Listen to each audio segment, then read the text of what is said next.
ከዋንጋሪ ቀጥሎ ወደ አያና እንሄዳለን። እሺ ቴዲ በጣም ረጅም እንትን ስለምንል አጠር አድርጌ ቶሎ አንድ ሁለት ሀሳቦችን ላንሳ።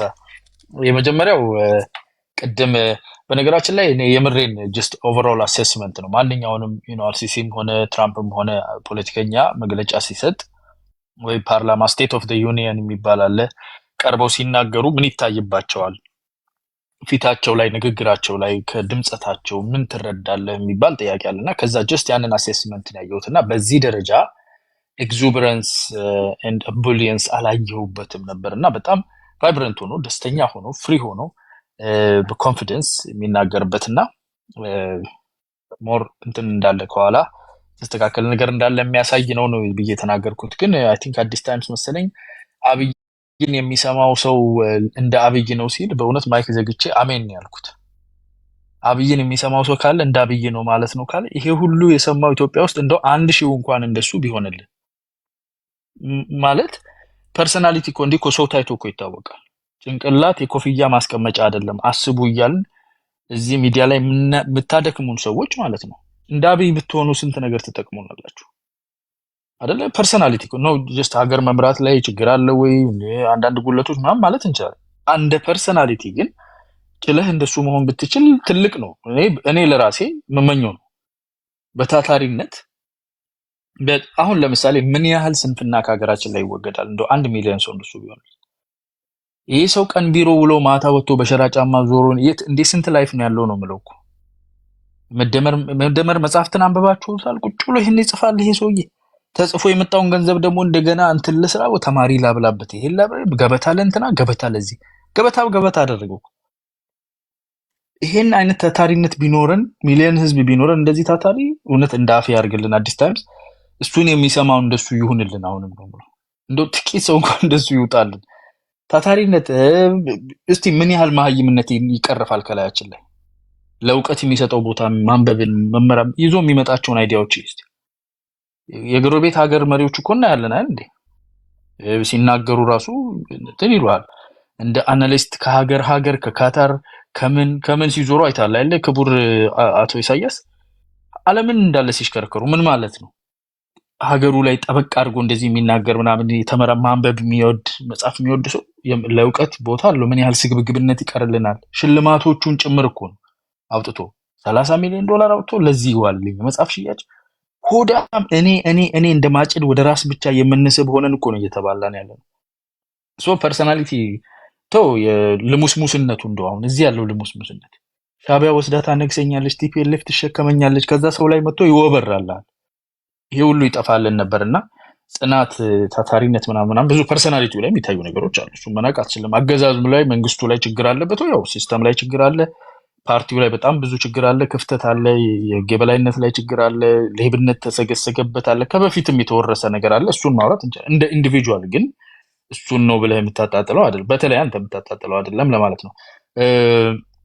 ሌላኛው ወንድማችን የህግደፍ ደጋፊው ምስኪን በሚባል ደረጃ እጁን ቆረጠ ብሎ ሪዝኒንጉ ወጥቶ እንደሆነ እዚሁ ነው ያለው መሰለኝ። ጥሩ ሰው ይመስላል። ከነሱ በላይ የማስብላቸው ለማለት ነው ወይ የትግራይን ህዝብ ይሄንን ኤግዛምፕል የሰጠው አለ እንዴ? ከቲፒኤልኤፍ በላይ ማን እንደሚያስብላቸው እኮ ከቲፒኤልኤፍ በላይ ማንም ባይኖሩ ይሻላል እኮ ቲፒኤልኤፍ። ይሄንን እኮ በሱ መናገር የለበትም። ህዝቡ እያየው እኮ ነው። አጋጭ ታጋጭ ድራማ ሰርተው እንደሚዘርፉበት እያየ ነው። ሶ አዶን ነው የምትናገረው ነገር ምንም ትርጉም አይሰጥም። ይሄ ሰፈራችን ውስጥ መታችሁ አሁን ኢትዮጵያ ምናምን አልክ፣ ኢትዮጵያ ብጥብጣልና ሰፈራችን ውስጥ ጫጫታ አለ ብሎ ሰው ሲነግርህ እንደኛ ቤት ለምን አትሆኑም ያለ መቃብር ቤት የሚኖር እብድ አስበው። አንተ ቤትማ እስር ቤት ስለሆነ እኮ ነው መተንፈስ የማይቻልበት። ሸሽተህ ባህር ገብተህ ዘለህ ወጥተህ ካልሆነ ውጪ ሞተህ አያናግሩም አይደል? በቢራ ጠርሙስ ነው የሚፈነኩት የእናንተ የግደፍ ደጋፊዎች እኮ። እንደዛ ሪፕሬሽን ያለበት አሁን እያወራን ያለ ነው ስለምን እንደሆነ ራሱ አንዳንድ የኤርትራ ልጆች እኔ ድፍረታችሁን አደንቃለሁ። በእውነት ጎበዝ ናችሁ። ተቃዋሚዎቹ ይሻላሉ። የህግደፍ ደጋፊ ሆነ እየተወራ ያለው እዚህ ቤት ውስጥ ቴዲ እና እኔ ማለት ኢትዮጵያውያን ነን። ስለ ፓርላማችን ውስጥ ስለነበረው ውሎ እኮ ነው የምናወራው። እና ባለፈው የዛሬው አመት አካባቢ ተናግሬያለሁ። ገርል ፍሬንድ እና ቦይ ፍሬንድ ጥብስ ዝልዝል አዘው አዋዜ እያደረገ ሲያጎርሳት ቆሎ የሚበላው ሰውዬ ቆሎን የሚውጠው እዛ በሚበላው ነውና አዋዜ እያጠቀሰ ነውና አዋዜ ረሳ ብሎ ክሪቲሲዝም የሰጠው ሰውዬ ማለት ነው። ቆሎ እየበላ ስለ ፓርላማ ነው የምናወራው። አሁን አዋዜ ረሳ ጠቅላይ ሚኒስትሩን እያልክ ያለው አንተ እና ይህንን ትንሽ እንድትረዱ ፈልጋለሁ። ጸጥታ እንደኛ ተማሩ ትላለህ። መቃብር ቤት ውስጥ መኖር ተማር ነው እያልከኝ ያለው እኮ። ፓርላማ የለም የምን ፓርላማ የምን ምርጫ የምን ምናምን ብሎ እኮ አንገትህን በዛች ስሊፐር ረግጦ እኮ ነው ያለው 34 ዓመት። እዛችሁ ስሊፐር ስር ተወልደህ ጠብተህ ዳይፐር ቀይረህ አድገህ ተመርቀህ እኮ እዛችሁ ስሊፐር ስር ልትሞት ነው። እሱ ካልሞተ ከላይ ላይ ደፍረህ ፓርላማ ያለው ሀገር ስላወራው ጠጋ ብለህ አዎ አንድ ቋንቋ ስለምንነው ችግር የለውም እኛ እናጋራቸዋለን። ግን እቺን እያወቃችሁ ሂዱ። ቢኮዝ እንዲኮሰኩሳችሁ ስለምፈልግ ነው። የሀገራችሁን ነፃነት እንዲኮሰኩሳችሁ ፈልጋለሁ። እንዴ የኔ ሀገርስ ለምርጫ እንዴት ያንሳል? እንዴት ለፓርላማ እንደው ለማስመሰልም ይሁን ምርጫ ከማን አንሳለሁ? በሉ ግን እስከዛ ድረስ በእኛ ትጠቀማላችሁ። በቀረችኝ ያለው ነው ስንት ደቂቃ 3 ደቂቃ እንደዚህ ከቀረችኝ ጽምዶ ወይስ ወጥመድ የሚል ነገር መናገር ደስ ይለኛል።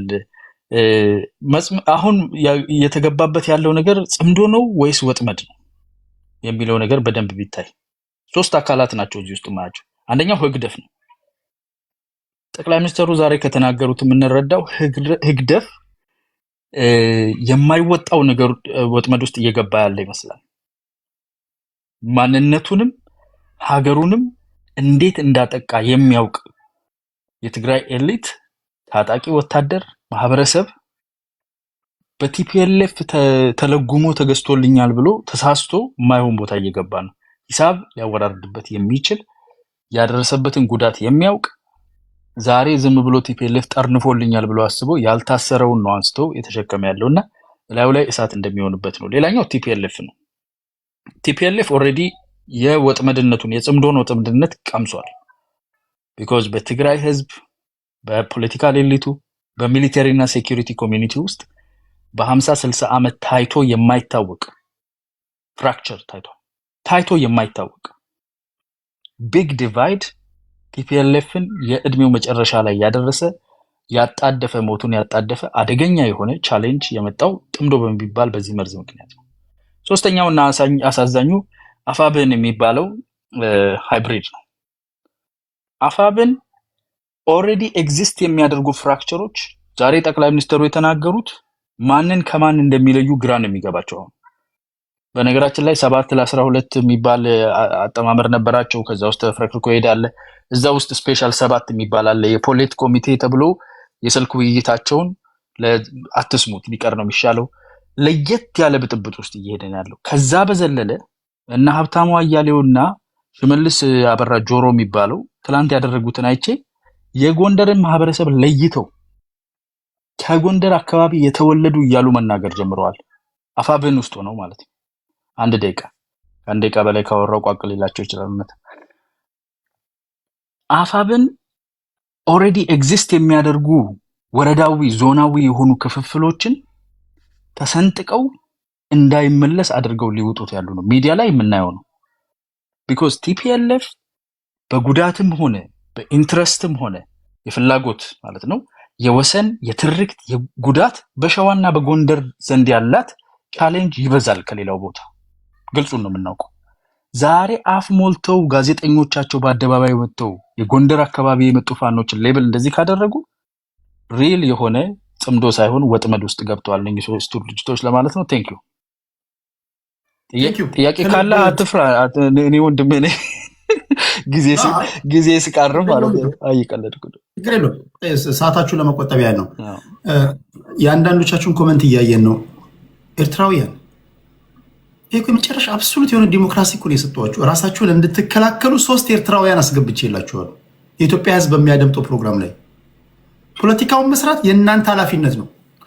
ተጨማሪ 2 አስገባ 3 አስገባ እያላችሁ አትዘዙኝ። አንድ ማስገባት መብቴ ነው፣ አለማስገባት መብቴ ነው። ማህሪ አለ፣ ይኸው ማይኮ አለ። ማህሪ ኮመንት ላይ ነው ያለው። ኤሪያ አለ፣ ዘመን አለ። አንዳንዶች ደግሞ የእነሱን ማሳብ ይደግፉ አሉ። ሲደማመሩ ከዚህ ጋር 2 ኢትዮጵያዊ እንደውም አብዛኞቻችሁ የሞላችሁት እናንተ ናቸው።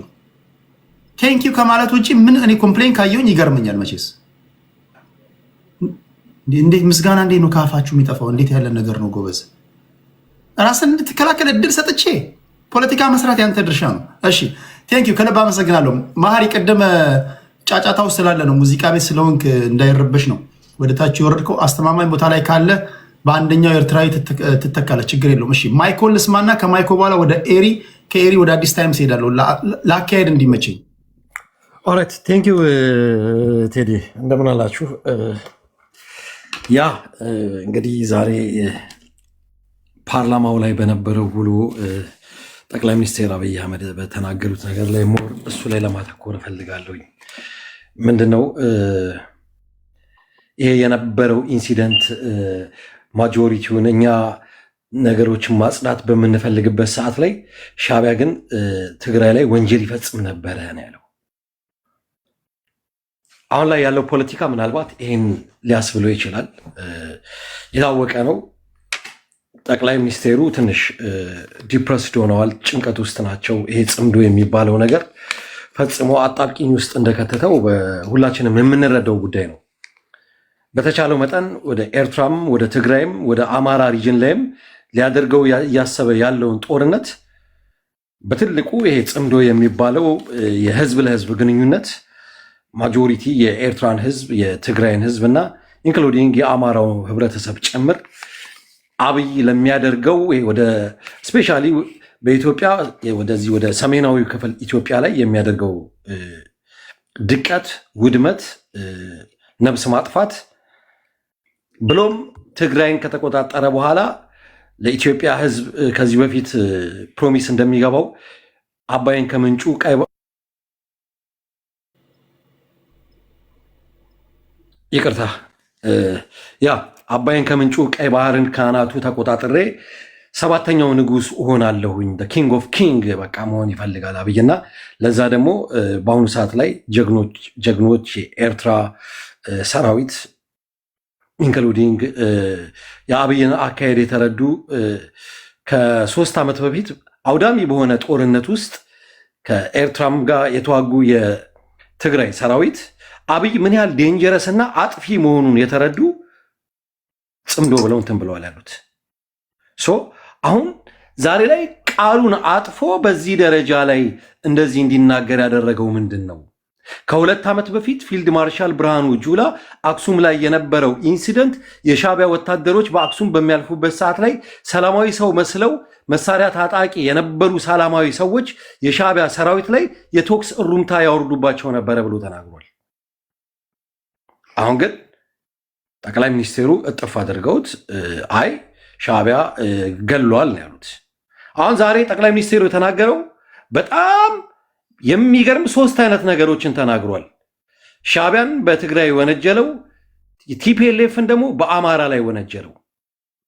ሶስቱ ህብረተሰብ ላይ አለመተማመን እንዲፈጠር በጣም ታክቲክሊ በጣም ዲዛይን አድርጎ ብሎ ያቃተውን ነገር ፓርላማ ላይ ወጥቶ ሶስቱን ህብረተሰብ እንዴት አድርጌ አናክሳለሁ፣ አፋጃለሁ፣ እኔ ቁጭ ብዬ በቴሌቪዥን በቃ አያችኋለሁ ነው።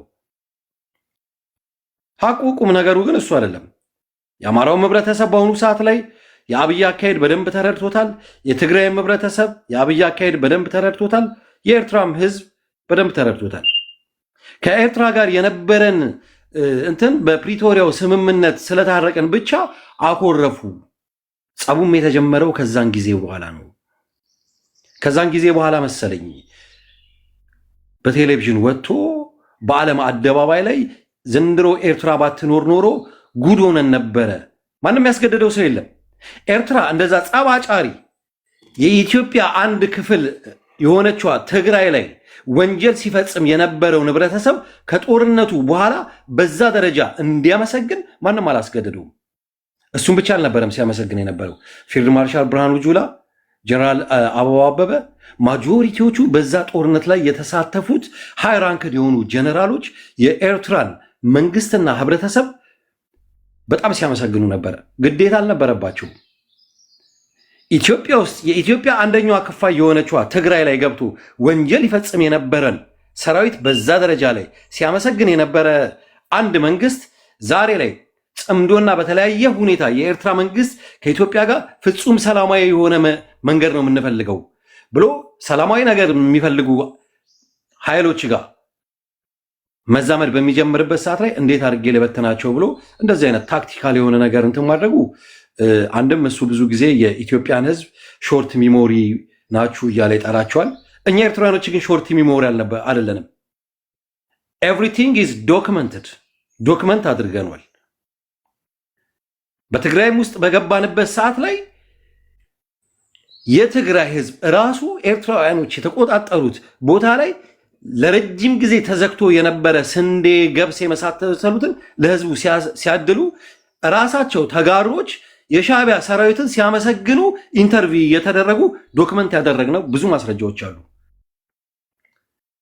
ዓለም በሙላ እየተቀባበለው ሞናሊዛ የምትባሏ ልጅ በኤርትራውያኖች ተደፈረች ብለው የቲፒኤልኤፍ ደጋፊዎች በሰዓቱ በጦርነቱ ሰዓት ላይ የኤርትራ ሰራዊትን ስም ለማጥፋት በሚሞክርበት ሰዓት ላይ ልጅቷ ወጥታ እኔን የደፈሩኝ የመከላከያ ወታደሮች ናቸው፣ ያዳኑኝ ደግሞ የሻዕቢያ ሰራዊት ነው።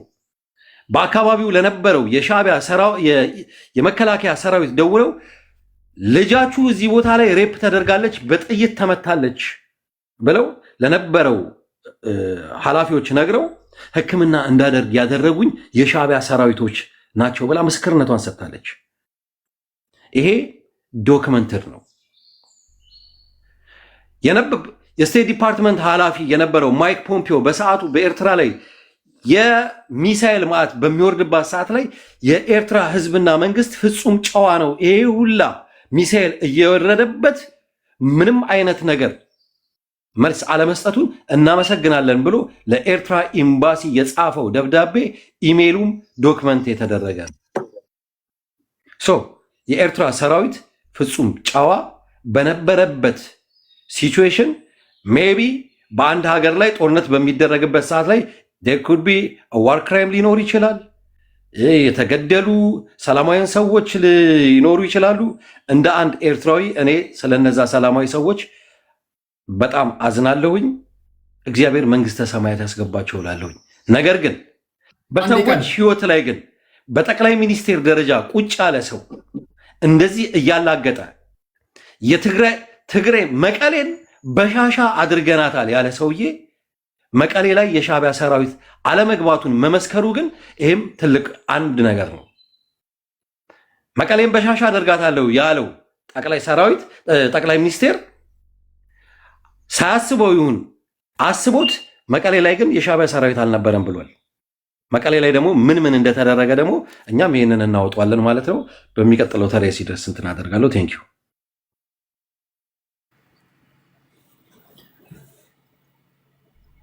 ቴንኪዩ ማይኮ። ሌሎቻችሁ ታፕ አድርጉ።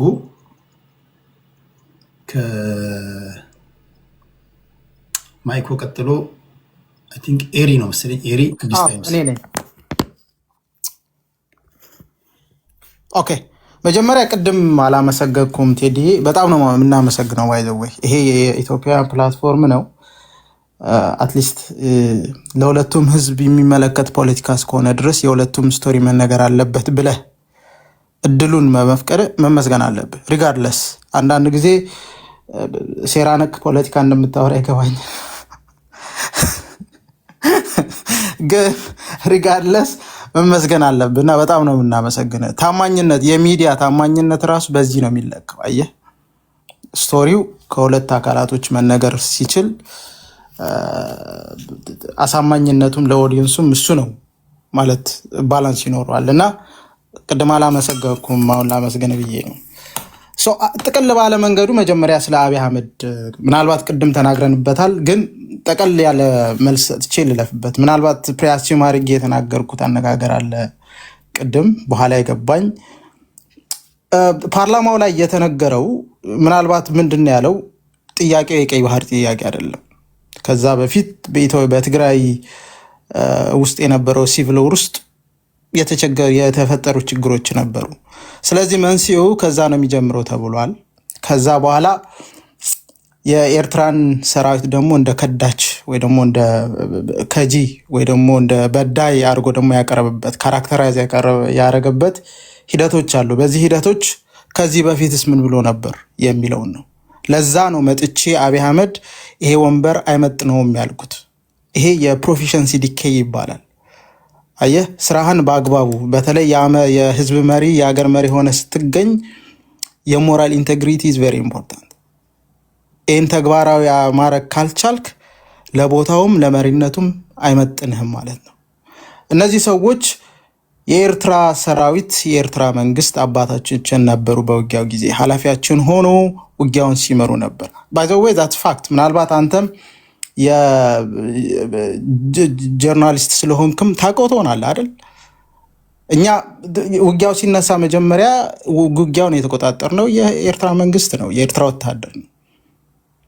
ከዛ በኋላ ነው ተዘጋጅቶ እንደገና የኢትዮጵያ መንግስት ምልሻም እንደ ዕቁብ ለምኖ በየክልሉ ሰራዊት አዋጡልኝ፣ ወጣቶች አዋጡልኝ ብሎ አሰባስቦ መጀመሪያ የመጣው እንደገና ደግሞ የውጊያውን እንደገና የጀመረው ቴዲ። ይህን ነገር የሚዘነጋም አይደለም። ስለዚህ ትላንትና ፓርላማ ወጥቶ የኤርትራ መንግስት ቢያግዘን ኖሮ ሀገር አትቀጥልም፣ እናንተም ቦታችሁ እዚያ አይሆንም ያላቸው አካል ዛሬ መጥቶ በዳዮች ነበሩ አስፈራርተነው ያስተውናቸው እንጂ ሌላ የሚበድ ይፈጥሩ ነበር ተብሎ ካራክተራይዝ ማድረጉ ትክክል አይደለም። ይሄ እንደ መሪ የማይመጥነው መሪ አይደለም። ሌላው ብዙ ጊዜ የብልጽግና እኔ ዝንቦች ናቸው የምለው ምናልባት አካሄድ ብሎ እንዳያስቆምኝ እንጂ ትክክለኛ አካሄድ አይደለም። ኦኬ ትቼዋለሁ። ደህና የብልጽግና ሰዎች የአብይ አህመድን ፐርሰናሊቲ ካልት የሚሉት በዛ መጠን ሲያደንቁት እንሰማለን። አሁንም አብይ አህመድን ቢያገደርገኝ የምናበረበት ብሎ አንዱ ሲያወራም ሰምተነዋል። 4 መጽሐፎች ጽፏል ተብሏል። መጀመሪያ መጽሐፉን ባይዘወይ ካነበብኩት ሰዎች አንዱ ነኝ እና ምናልባት የኢትዮጵያ ሕዝብ ምናልባት አሳቢና ጥሩ ጠያቂ ከሆነ ስራህን እየረሳህ ነው ማለት ነው የሚገባበት። እንዴት ብሎ ነው አንድ ሰው ያ 130 ሚሊዮን ህዝብ እየመራ ትላልቅ ኢንስቲትዩሽኖችን እየመራ 4 መጽሐፎች መጻፍ ቻለ? ሌላ ስራ አለው ይሄ ሰውዬ? በዛ መልክ መጠየቅ መቻል አለበት እና አግባብም አይደለም። ባይዘው ስራ ስለሌለው ነው ይሄ ሰውዬ ይህንን መጽሐፍ ወይ ደግሞ በሌላ ሰው ካስጻፈው ሰከር ነው። ሌላው በሀብት ደረጃ ተነስቷል። አብይ አህመድ ባይዘው ትሪሊየነር ነው። ባይዘው ብዙ ኦሊጋርኪዎች አጠገቡ ውስጥ ተፈጥሯል። አንድ ማህበረሰብ ብቻ የሚጠቅም የኢኮኖሚ አካሄድ ኢትዮጵያ ውስጥ ተፈጥረዋል፣ ወደድንም ጠላን። ባይዘው አብይ አህመድ ከስልጣን መውረድ ካለበት ወይ እስር ቤት ወይ ደግሞ ለሞት መፈረድ መቻል አለበት። ከዛ ባለፈ አብይ አህመድ ከሀገር ወጣ ማለት ኢትዮጵያም ማለት የተረጋጋ ህይወት አይኖራትም። ከዓለማችን ላይ መጀመሪያው ሰው ነው ማለት ነው። ከኤለን መስክም በላይ ትሪሊየነር ነው። ብር ነው፣ በብር ደረጃ በብር ትሪሊየነር ነው። ደህና አታስረግጠኝ። ሌላ የአካውንቲንግን ባክግራውንድ ስላለኝ ከቁጥር ጋር ደህና ነኝ፣ እግባባለሁ። ሌላው ስለ ግድቡ ተነስተዋል።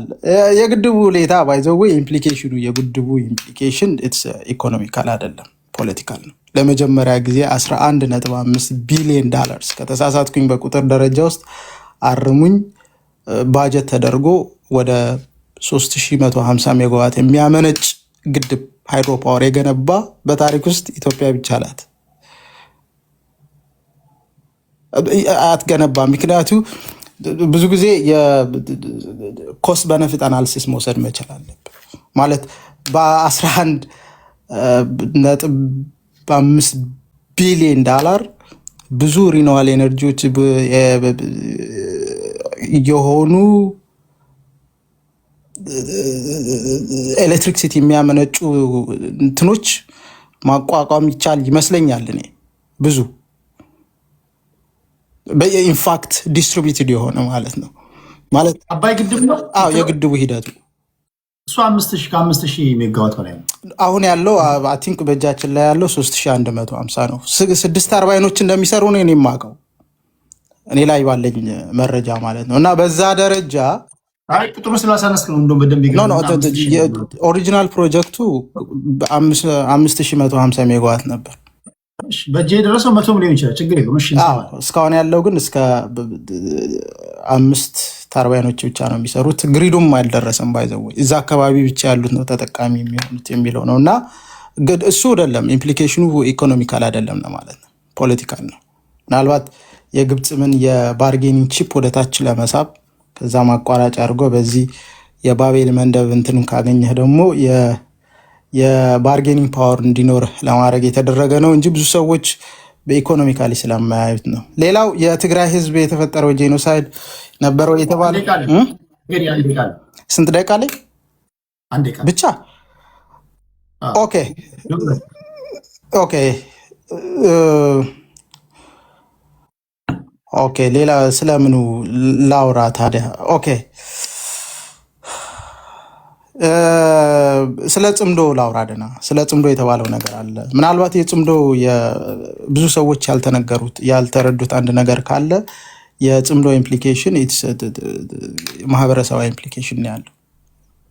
ፓብሊክ ሪሌሽንሽፕ ነው፣ በህዝቦች መካከል የሚደረግ ኢንቴግሬሽን ሆኖ ከዛ ውስጥ ደግሞ የሚስተካከሉ ትርክቶች አሉ።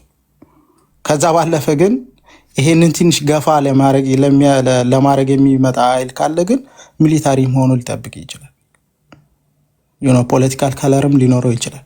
አሁን ባለው ሁኔታ ግን የቦርደር ላይ ያለው ማህበረሰብ አላማው ምንድን ነው? የጽምዶ ኢትዮጵያ ውስጥ ዲሞክራሲ ማስፈን ነው። ለምንድን ነው? ከመካከለኛው መንግስት ጋር የሚያያዝ ነገር የለውም። ግን ቦርደር ላይ የሚኖሩ ማህበረሰብ ውስጥ ከዚህ በፊት የነበረ የተበላሸ ትርክትን አስተካክለ በአንድ ላይ መኖር እንደሚቻል ማስተማር ነው። ሌላ ኢምፕሊኬሽን የለው። ትርክቱን የፈጠረው ማን ነው? ፍላጎቱ ነበር። ትርክቱን አሁን ከዚህ በፊት የነበረውን ትርክት የፈጠረው ማን ነው? አሁን የተፈጠረው ትርክት ከማህበረሰብ የጻፈው ማን ነው? ጽሁፍ እኮ አይደለም፣ ይሄ ኢንተንት ነው። ገባኝ። ቤዝዶን ስቶሪ ነው አይደል? በዛ ስቶሪ የተበላሸው ትርክት ነው የምትለው? የተበላሸው ትርክት ምትሉት ማን ነው? በታሪካዊ ሂደቶች የመጡ ማለት ነው። ለፖለቲካ ግብአት ተብለው ሲሰሩ ምንድን ነው የተበላሸው? አሁን ህዝቡ እንዲገባው አሁን የተበላሸ ትርክት ብለህ በገደብ ዳሜ ከሄድክ አይገባውም። የተበላሸው ትርክት ምንድን ነው? ለምሳሌ የኤርትራ ህዝብ የትግራይን ህዝብ ይንቋል የሚል ትርክት አለ። ማን የተረከው? እሱን አንተ ጆርናሊስት ነህ፣ አንተ ድረስበት። አንተ ስራ ጆርናሊስት ስለሆነ ግን ኤኒዌይስ ከዚህ በፊት መሳፍንታዊ ስርዓቶች በዛ አካባቢ ውስጥ በነበሩ ጊዜ በዳይም ተበዳይም ነበር እና ከዛ በኋላ የተፈጠሩ ትርክቶች አሉ። ባይዘወይ በትግራይ ማህበረሰብ ውስጥ የነበሩ ገዢ መደቦች የነበሩ ኤርትራ ውስጥ እየመጡም ይበድሉ ነበር እና እነዚህ ማህበረሰቡ ቅሬታዎችን ለማስተካከል የተፈጠረ ነው እና አትሊስት በአንድ ላይ የመኖር የኔ ጥያቄ አሁን ትርክቱን በመጻፍ የአንበሳውን ድርሻ የሚወስዱት ኤርትራውያን ጸሐፊዎች ናቸው፣ ፖለቲከኞች። ከዋለልኝ መኮንን ይጀምራል ካልከ ለዋለልኝ መኮንን በታሪኩ እንግሊዝኛ ተናግሮም ጽፎ ማቅ ሰውዬ እድሜ ልኩን በአማርኛ ሲናገር ለነበረ ሰውዬ ለቃስ ዩኒቨርሲቲ ተማሪዎች በእንግሊዝኛ ጽፋችሁ የሰጣችሁት እናንተ ናችሁ ብላችሁ የምታሙት። በአማራ መካከልም ትርክቱን ምጽፉት፣ በኦሮሚያ ክልልም በፕሮፌሰር ለገሰ አስምሮም በኩል በተስፋዬ ገብረአብ በኩል የተለያዩ ትርክቶችን ምጽፉት እናንተ ናችሁ ነው የኢትዮጵያ ሕዝብ የሚያውቀው ማለት ነው። አሁን እኛ አይደለንም ካላችሁ የትርክቱ ጸሐፊ ማን ነው ንገሩንና ምንወቅሰውም ከሆነ እንውቀሰው። እንደውም የትራንዚሽናል ጀስቲስ የሚባል ተቋም አለ። በታሪክ አጋጣሚ የሐሰት ትርክት የተረኩ ያስገደሉ፣ ያፈናቀሉ የእጃቸውን የሚያገኙበት እና እዛ ላይ መቅረብ እንዳለባቸው ሕዝቡ እንዲያውቅ። እናንተ ካልሆናችሁ ማን ነው? ምንድን ነው መሰለህ አሁን መለያየት መቻል አለብን። እሺ ታሪካዊ ትርክቶች አሉ፣ አፋዊ ታሪኮች አሉ፣ አፍያዊ ትርክቶች አሉ፣ ፖለቲካዊ ትርክቶች። እናንተ የፈጠራችሁትን ትርክት እኛ የፈጠርነው ትርክት የለም። መልሳችሁ እናንተ እሱ ነው የምትቃወሙት። የፈጠርነው ትርክት የለማ። ኦኬ እናንተ ካልፈጠራችሁ ማነው ትርክቱን የፈጠረው? በኢትዮጵያ ፖለቲካ ውስጥ የኢትዮጵያ ማህበረሰብ ነው በውስጡ የነበረው። ለምሳሌ ዋለልኝ መኮንን አነሳ አይደል? ለምሳሌ አንድ መጠቅስልኝ ፖለቲከኛ አለ ይሄ ፖለቲከኛ የሚያራምደው ትርክት ብለህ የነበረ እኮ ነው። አፋዊ የነበረ ትርክቶች እኮ ናቸው እነዚህ። ለምሳሌ የዋለልኝን አንስታል። የዋለልኝን ለምንድን ነው ለኤርትራውያን ክሬዲት የሚሰጠው? ለምሳሌ የተስፋዬ ገብረአብን አንስተሃል። የተስፋዬ ገብረአብን ለምንድን ነው ለኤርትራውያን ትርክት የሚሰጠው? ተስፋዬ ገብረአብ ምንድን ነው እንዴ? ለምሳሌ አሁን ለምሳሌ ታንጀብል የሆነ ኤቪደንስ አለ፣ የወርቃ ዝምታ አለ። ተስፋዬ ገብረአብ እኮ ኢትዮጵያዊ ነው። ኢትዮጵያ ውስጥ ተወልዶ ያደገ በኦሮሞ ዘይት ስላደገ ነው። በኦሮሞ እሱን ፖይንቱ ለምሳሌ ነጥብ እያገኝ ወደ ሌሎች ቶሎ መሄድ ስላለብኝ ለምሳሌ የዋለልኝን ኦልሞስት ሁሉም ኢትዮጵያ ይስማማል። ቢኮዝ ፍቅረኛው ማርታ መብራቱ ትግራዋይ ናት። እነ ብርሃነ መስቀል ነው። ማርታ መብራቱ ባይዘው ኤርትራዊ ናት፣ ትግራዊት አይደለች እኮ። ኤርትራዊ ናት ለማለት ነው። ብርሃነ መስቀልም እንደዚሁ። ከዛ ባሻገር እንትን ነው ከይቅርታ ጋር ትሄድ እዚህ ጋር ስለ ትርክቱ እኔ ትንሽ እንትን ማድረግ እችላለሁ። እሱ ጨርስና ወደ አንተ መጣ። እችን ብቻ ባጭር የጠየቅኩ ትርክቱን ቤዝዶን ሪቶሪክ ነው እኛ ጽንዶን የፈጠር ነው ካልከኝ፣ አሁን በአንተ ንግግር ለሰዎች የሚመስለው የትርክቱ ፈጣሪዎች ወይ ኦሮሞ ፖለቲከኞች ናቸው የሚመስለው ሰው ካልሆነ፣ የትርክቱ ፈጣሪ መጀመሪያ መታወቅ አለበት። ይሄ ትርክት ለምሳሌ እያንዳንዱ ትርክት ለምሳሌ በኢህአዴግ ጊዜ የነበረውን ትርክት እናውቃለን የሚባል አባባል ለዚህ ኃላፊነት ይወስዳሉ። በደርግ ጊዜ የነበረ ነገር እናውቃለን፣ ለዚህ ኃላፊነት የሚወስዱ አካላቶች አሉ። አሁን እናንተ ጽንዶ ፈጠርን ካላችሁ፣ ትርክቱን በመቃወም ጽንዶ ፈጠርን ካላችሁ፣ ትርክቱ የትኛው ትርክት ነው? ፈጣሪውስ ማን ነው? እሱ መጀመሪያ መለያየት መቻል አለብን። አንደኛው ትርክት ነው፣ ሌላ ደግሞ ሂስቶሪካሊ ኤቨንቶች ናቸው። ትርክቱ ምንድን ነው? ትርክቱ እንደተባለው ነው። የመናናቅ የማህበረሰባዊ መናናቅ አለ ተብሎ ነው። ወይ ደግሞ የትግራይን ህዝብ እንደ ጥላቻ አድርጎ ይወስዳል ይሄ ማህበረሰብ ተብሎ የኤርትራዊ ማህበረሰብ ተፈርጇል። ለምሳሌ በኤርትራና በትግራይ መካከል ይሄንን ለማስተካከል የተጀመረ ሂደት ነው። ሌላው ወታደራዊ ጥምረት ምን ያደርጋል? እሱ እኮ በሀገር ሽማግሌ ተፈቷዋለ ወይም አንተምቶ በማለት ተፈቷዋለ። እሱን እኮ ነው የምልህ። አሁን ይሄ ህዝባዊ ዲፕሎማሲ ለመቀልበስ የሚፈልግ አካል ደግሞ አለ። እነዚህ አካሎች ለእኛ ትረት ናቸው። ይህ ማህበረሰብ እርስ በራሱ ማለት ያለ ፖለቲካዊ ጣልቃ ገብነት እርስ በራሱ ማህበረሰባዊ ግንኙነቱን ይፈጽም ነው ትልቁ ትርጉሙ። ምንም አይነት ፖለቲካዊ ኢንተርቬንሽን የለውም፣ ሚሊታሪ ኢንተርቬንሽን አለው። ይህንን አካሄድ ለመፈልቀል የሚመጣ ኃይል ግን ከታች እየተነሳ ነው። አያና ቅድም ሲያራምደው የነበረው የፖለቲካ ትርክት ይሄንን ለመቀልበስ ነው። ስለዚህ በዛ መንገድ መምጣት ከቻለ ብቻ ነው መከላከል። ከዚህ በኋላ አልጠይቅም። በኤርትራና በትግራይ ህዝቦች መካከል አጥር ወይም ደግሞ ግንብ ያውን በኮንክሪት ያጠረው ማን ነው? ለምሳሌ ማንም ሰው እንደሚያውቀው ባለፉት 30 ዓመታት የኤርትራና የኢትዮጵያ ህዝብ እንዳይገናኝ አንደኛው አጥቂ አንደኛው ተጠቂ ተደርጎ ሲነገር ኖሯል በተለያዩ ሚዲያዎች። አሁን አብይ አህመድ ወደ ስልጣን ከመጣ በኋላ ይህን ግንብ አፈረሰና እንደውም የህዝብ ለህዝብ ግንኙነት አደረገ። ኤርትራውያን ወደዚህ መጡ፣ እኛ ወደዛ ሄድን። እኛ ስለእናንተ የምንሰማው ነገርና ከልጅነት እኔ በኢህአዴግ ዘመን የተወለድኩ ልጅ ነኝ። ስለእናንተ የሚነገረን የነበረው ንግግር እጅግ ሆረር ተደረጋችሁ ነው ተሳሉ የነበረው በየሚዲያው በምናምን ኢሳያስ አፈወርቂ ሳሌ ነበረው። ከዛ በኋላ ኢሳያስ አፈወርቂ ወደ ኢትዮጵያ መጣ። አብዛኛው ኢትዮጵያዊ ፊት ላይ የተፈጠረው እንትን እንደ ኢሳያስ እንዲህ ነው እንደ ኢሱ ያለው እንደውም ህዝቡ ቢኮዝ ከልጅነታችን በየሚዲያው ስንሰማ ያደግነው ነገር ነው። ይሄን አጥር ናደውና ጠቅላይ ሚኒስትሩ አገናኘ። ኦኬ ትርክቱ ፈረሰ ማለት እዚህ ጋር ነው።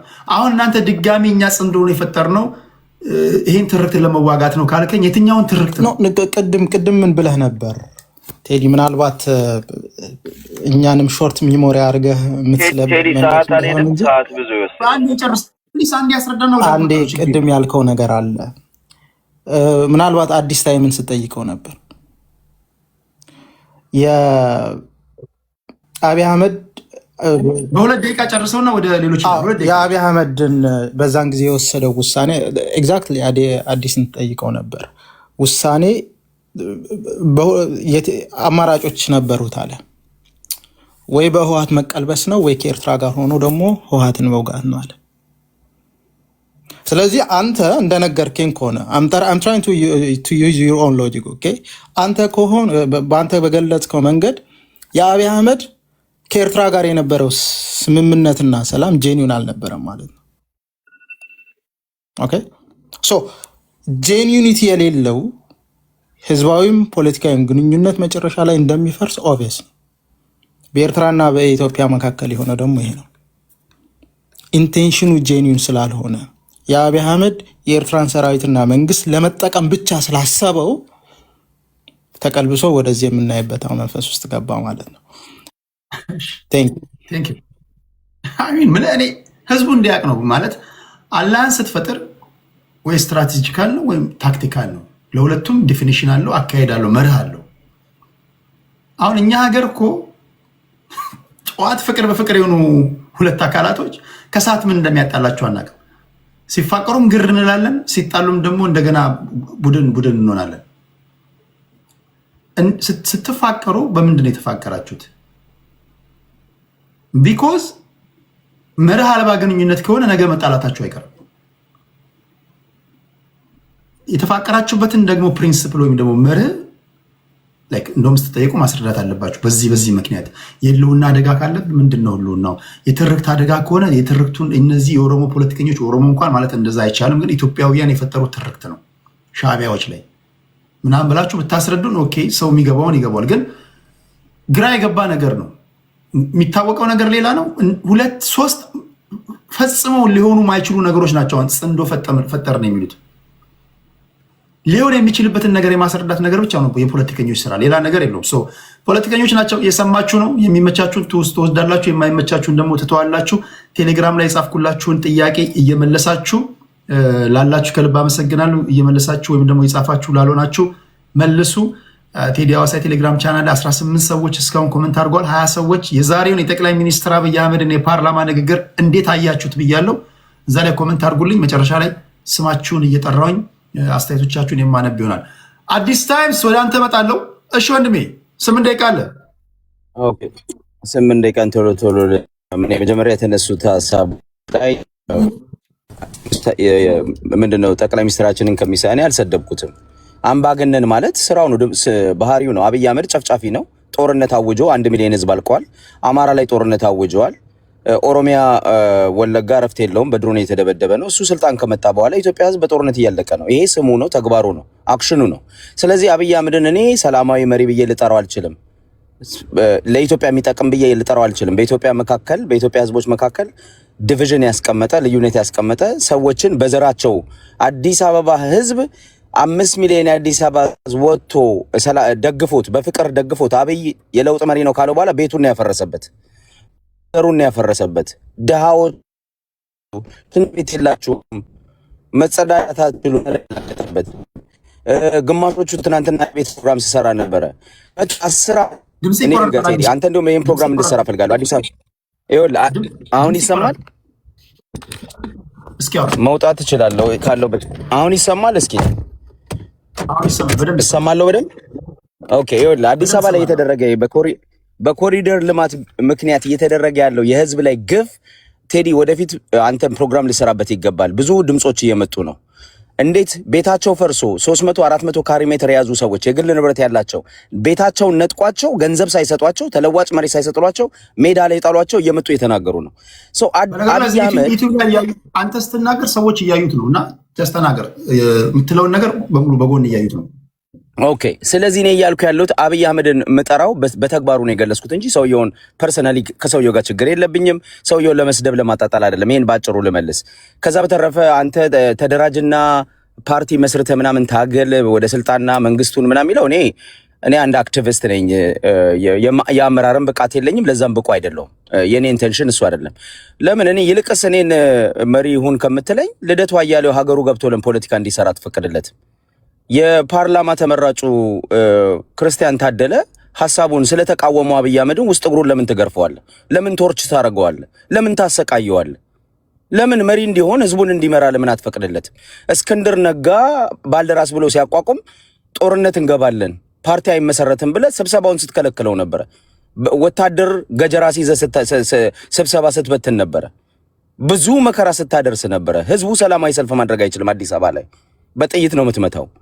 ምንም አይነት የሰላማዊ እንቅስቃሴ በማይደረግበት ሀገር ላይ ገብተህ ታገል ምናምን ስትለኝ መጀመሪያ ራስን ወቅ ነው የምልህ። እኔ ወንድማችን ዋንጋሪና ያላ ይሄውልህ አውቶሪታሪያን የሆነ ጨቋኝ የሆነ እና ጨካኝ የሆነ ስርዓት ነው የተመሰረተው ኢትዮጵያ ውስጥ። ስለዚህ እኔን ገብተህ ታገል አትናገረው። የምናገረው አብይ አህመድን ስራውን ነው የገለጽኩት። አብይ አምባገነን ነው፣ ብልጽግና ዘረኛና አምባገነን ጨፍጫፊ ስርዓት ነው። ፒሪየድ። ይህንን ዋጡት። ከቻላችሁ እንዲስተካከል አድርጉ፣ ለኢትዮጵያ እንዲጠቅም አድርጉ። ከዛ በተረፈ የአብይን ውሸት እኔ አያና የተማሩ ምናምን የተማረ ሰው አብይን መሆን ጥሩ ነው ምናምን ብለሃል። አብይን እኔ ይኸውልህ አብይና እንደውም ሂትለር ተመሳሳይ ታሪክ አላቸው። ሂትለር በ16 ዓመቱ ትምህርት ቤት አቋረጠ። አብይ በ15 ዓመቱ ነው በ16 ዓመቱ አቋርጦ ከ8ኛ ክፍል አቋርጦ ጫካ ሄደ፣ የኢትዮ ኤርትራ ጦርነት ጊዜ። ከዛ በኋላ ያለው የትምህርት እንትኑ የሚታወቅ ነው። እና ሁለቱም ድሮፕ አውት ናቸው፣ የሃይስኩል ድሮፕ አውት ናቸው። ግን ሰልፍ ኤጁኬትድ ነበሩ። አብይም ሂትለርም መጽሐፍ ያነብ ነበር አሉ። በደንብ መጽሐፍ ያነባል፣ ራሱን ሰልፍ ኤጁኬት ያደረገ ነው ራሱን። እና አብይም እንደዚህ አይነት ነገር አለው። እኔ በዛ አደንቀዋለሁ ራሱን በማስተማሩ። ግን በጣም የተማሩ ዓለም ላይ ፖትፖል እኮ የካምቦዲያው በጣም ኤሊት የሚባል ትምህርት ቤት ውስጥ ገብቶ 3-4 ዲግሪ ያለው ነው። በጣም የተማረ ነው። ግን ህዝብን የጨፈጨፈው መማር ለአንተ እውቀት ነው ሊባል አይችልም። ስለተማርክ አንተ የተሻልክ ነህ ምናምን አይደለም። ስራ ተግባር ነው። አብይ አህመድን በካራክተሩ ነው ጀጅ የምናደርገው፣ በአስተሳሰቡ ነው፣ በካራክተሩ ነው፣ በድርጊቱ በፖሊሲዎቹ ነው እንጂ በትምህርት እንትኑ። ትምህርትም ከሆንክ ድሮፕ አውት ነው። ባይዘው አብይ ድሮፕ አውት ነው። ከ8ኛ ክፍል ድሮፕ አውት ነው ያደረገው። ከዛ በኋላ የኢትዮጵያ ቴሌቪዥን ያቀረበውን ማን ነው ይሄ የውሸት ዳኪመንተሪ ሄደ ደግሞ ማመሳከር ትችላለህ። እሱ አይደለም ጥያቄው። እሱ አይደለም ጥያቄው። እኔ ስለ ትምህርት ስለ አካዳሚ አቺቭመንቱ ማውራት አልፈልግም። እሱ አይደለም። እኔ ሀገር ላይ ስላመጣው ድክመትና ውድመት ነው ማውራት እንፈልገውና ጥሩ ካደረገም ጥሩ ነገሩን ነው ማውራት እንፈልገው እንጂ በኤኒ ሚንስ ጠቅላይ ሚኒስትር ሆኖ ኢትዮጵያን እየመራ ነው ያለው። ስለዚህ እዛ ውስጥ አልገባም ማለቴ ነው። ልክ እንዳልኩ ዓለም ላይ ያሉና ሂትለር ጨምሮ ፖትፖልን ጨምሮ የተማሩ ሰዎች አሉ። ሂትለር እንደውም ድሮፕ አውት ነው ልክ እንዳብይ ነው ብያለሁ።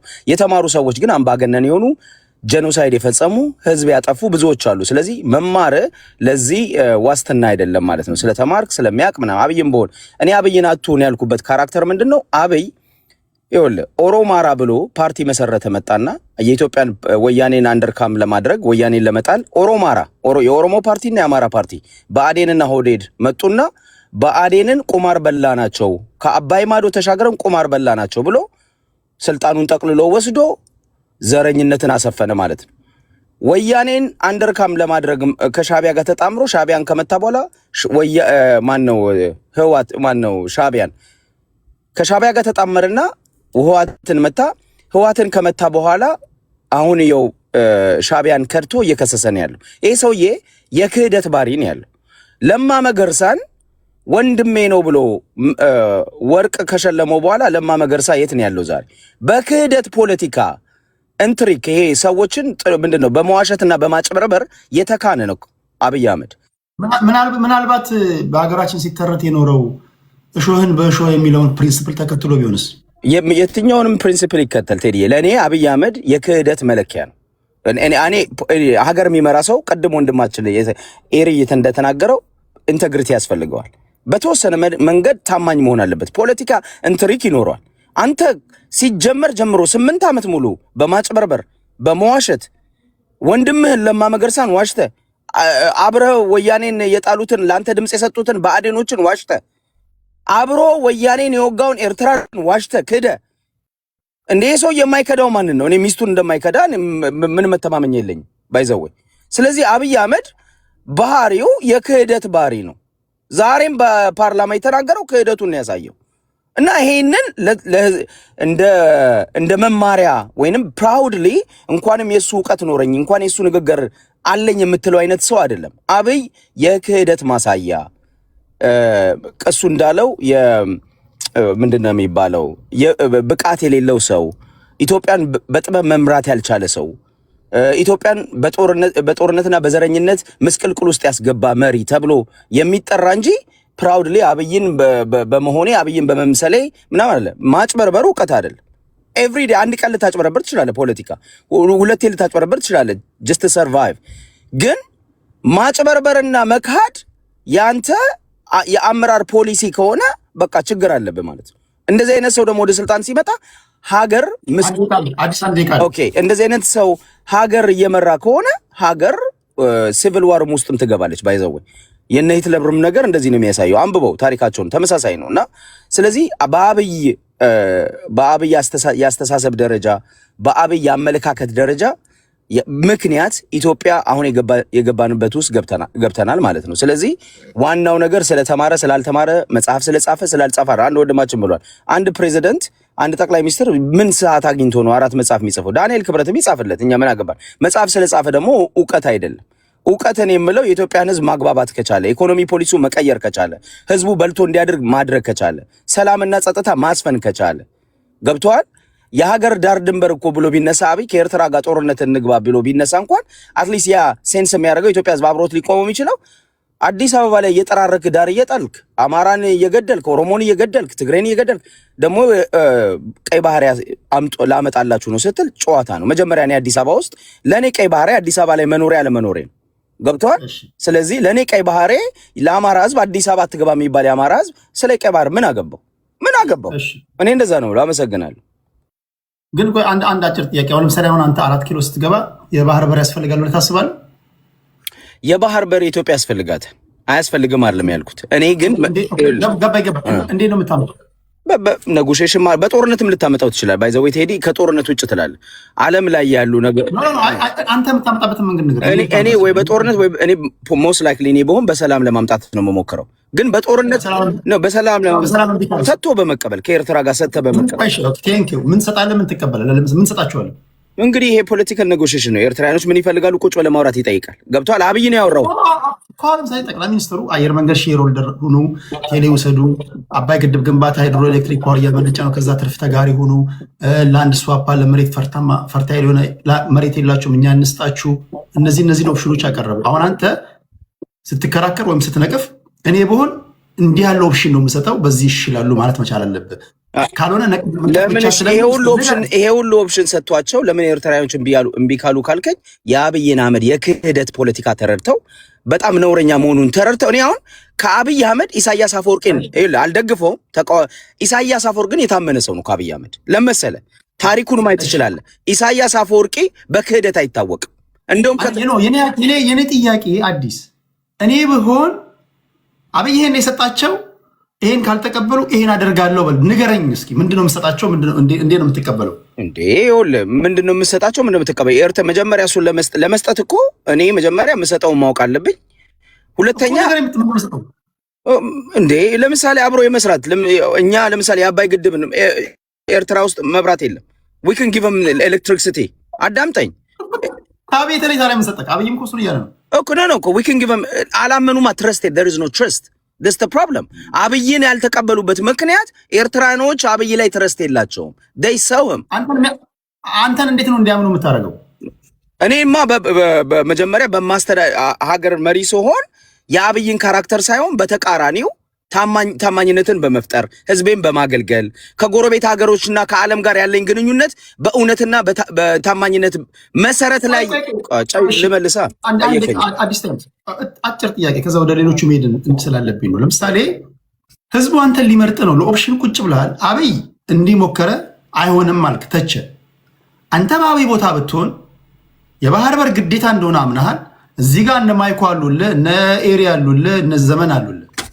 ይሄን ብሰጣቸው ይቀበላሉ፣ ይሄን ብሰጣቸው የባህር በር ይሰጡኛል የምትለው ምን ብሰጣቸው ነው? ነገርኩ እኮ ኤርትራ የሚፈልጉ ለምሳሌ ነው ሲምፕል ቲንግ እናውራ ከተባለ ኤርትራ ውስጥ የኤሌክትሪክ እጥረት አለ። we can give them electric power። እነሱ ደግሞ ለኛ ወደብ እንድንከራይ ወይንም ደግሞ በትንሽ ዋጋ እንድንሰራ ሊሰጡን ይችላሉ። ሶ ይሄ ኢኮኖሚካል ኢንቴግሬሽን ሁለታችንን ማገር ሊያሳድግ የሚችል ኔጎሽዬሽን ማድረግ ያ ደግሞ ትረስት ሲኖረው ነው። አዳምጠኝ ልነግርህ እኮ ምንም የማይቀበሉበት ምክንያት የለም። ማንም አንተን እንደው አይቀበልም። አሁን የኛ ችግሩን አድምተን እንናገራለን። መፍትሄው ላይ ቃላት ያጥረናል። ወይም ደግሞ ባቦ ሰጠ እንደማይቀበሉ ምንድነው ምክንያት ነው? እስኪ አስረዳኝ። ይሄው ስንት ዓመት ሳወያያችሁ እነ ማይኮ ሁሉንም ኤርትራውያን ሳወያያ ነው የኖርኩት እኔ። ምንድን ማይኮ የኤርትራ መንግስት ነው እንዴ? ደጋፊ ነው እንጂ እሱ ሊነግር አይችልም። ባጭሩ እሺ የነሱን ልንገር። እኛ ምንፈልገው ለጅቡቲ በአመት 2.5 ቢሊዮን ዶላር እንደምትከፍሉት ሁሉ ሚሊዮን ዶላር እንደምትከፍሉት ሁሉ ለእኛም ክፍሉ ነው። ይህን ትስማማለህ? $2.5 ቢሊዮን። ይህን ስምምነት አንተ በጠረጴዛ በወረቀት ላይ አይተዋል ነው? ዝም ብለን የሰማው? ኬታ መጣው? አንተ አብይ አህመድ ነግሮሃል? የኢትዮጵያ መንግስት ነግሮሃል? ኬታ መጣው? አሰብም ምጽዋም የኛ ነው። አንተ ኬታ መጣ? ይሄንን ኬታ መጣው? እኔ ላንተ ነው ጥያቄው የምጠይቅ። ኬታ መጣው ይሄንን መረጃ? ቀኑን ሙሉ ስሰማቸው አይደል? ሙሉ የኤርትራውያን የሻዕቢያ ደጋፊዎች ባለስልጣናቶችን እየነገርኩ እኮ ቴዲ፣ እዚህ በሰው ይኸውልህ፣ ይሄ የሀገሮች ቴዲ እንደ እነሱም ተራ ቆይ ነው። ሶሉሽኑ ላይ አታምታቱ፣ ሶሉሽኑ ላይ አትበጥብጡኝ። እኛ ፖለቲከኞች ትልቁ ችግራችን ፕሮብለም ላይ ትላለህ፣ ሶሉሽን ላይ የእናቴ መቀነት አጠረኝ ምናምን ትላለህ። ሶሉሽኑን ንገረን። ኦኬ ይሄኛው አይሆንም፣ አብይ የሄደበት መንገድ ትክክል አይደለም ካልከኝ ትክክለኛውን መንገድ ንገረኝ። አንተ ብትሆን ምንድነው የምታደርገው? ተከራይ ያለ ተከራይ ነው ያለ በለዚያ ምን ታደርጋለህ? ከክራይ ውጭ አንቀበልም ማለት እኔ እያልክ ጠየቀኝ። ማይኮ አንድ ሚዩት አድርግ። ማይኮ አጭር ጥያቄ ያልኩት ትክክል ነው ትክክል አይደለም? አክቹዋሊ ቴዲ ቱ ቢ ኦነስት በኪራይ ነው ልክ ለጅቡቲ እንደምትከፍሉት ለእኛም ክፈሉን ትላላችሁ አትሉ? አዎ፣ ግን አሁን አዲስ ታይምስ ያለው ምንድነው? የሶር ነው ብለን አናውቅም። ማይኮ ብለህ አታውቅም አንተ? ማይኮ ግን ኢሳያስ አፈወርቂ አይደለም እኮ የሻዕቢያ መንግስት አይደለም። እኛ ለጅቡቲ እንደምትከፍሉት እንድትከፍሉን እንፈልጋለን። የትኛው አቲቲዩድ ውስጥ ሆነህ ነው እንደዚህ የምትለው? አንዴ ማይኮ ካልኩኝ ማይኮ ያውራ። ኦኬ ጋይስ፣ ይሄ የውይይት ቤት ነው። አንዴ ማይኮ ብለህ አታውቅም። በነገራችን ላይ አንሴንሰርድ የሆነ ነገር ነው ፖስት ማድረግ ነው።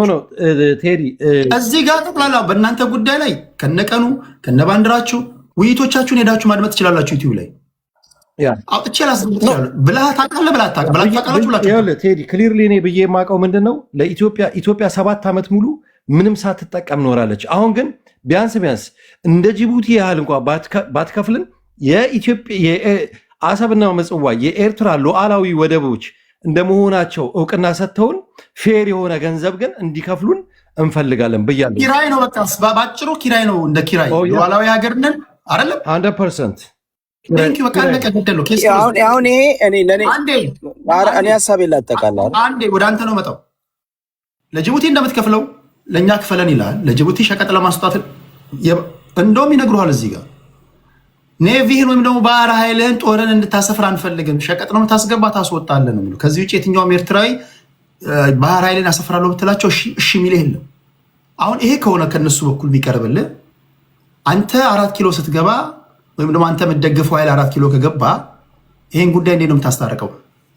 ባጭሩ እኔ ሎጂካል አርጊመንት ነው ማድረግ። መጀመሪያ ሀገሮች እኔ ሀብታሙ በሻ 4 ኪሎ ብገባ አልሆንም እንጂ አልገባም እንጂ ብገባ መጀመሪያ የምደግፈው ሀገር ቢገባ የኢትዮጵያ ኢንትረስት አለ፣ የናሽናል ኢንትረስት አለ፣ አጥኒዎች አሉ፣ ዴሌጌሽን አለ። የኢትዮጵያ ኢንትረስት የተዘረዘረ ነው። እሱን አውጥተህ እንዴት አድርገህ ከኤርትራ መንግስት ጋር ነጉሼት እናድርግ የሚለውን የምደግፈው መንግስት ያቀርባል ብዬ እና ስምምነት ለመፍጠር ይሞክራል ብዬ አስባለሁ።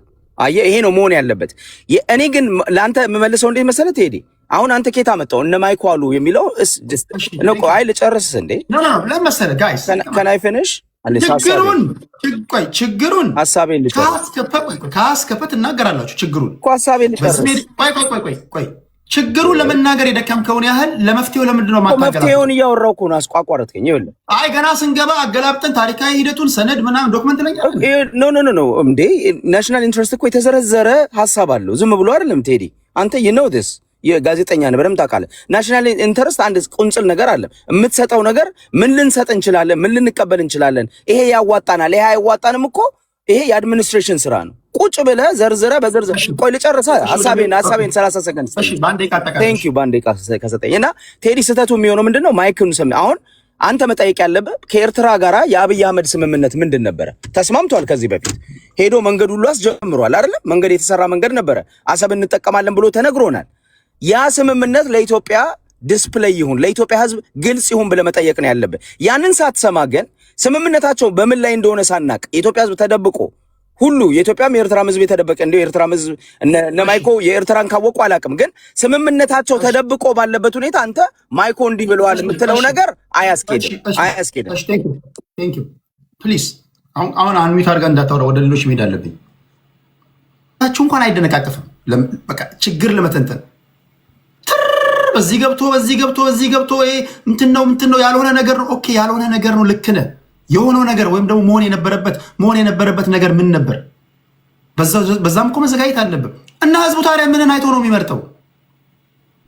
አይ ስገባ እንነጋገራለን ካልክ እጅህ ከምን ይልሃል እኮ። ኦኬ ችግርህ ኦኬ ገብቶኛል፣ እኔም አይቼዋለሁ።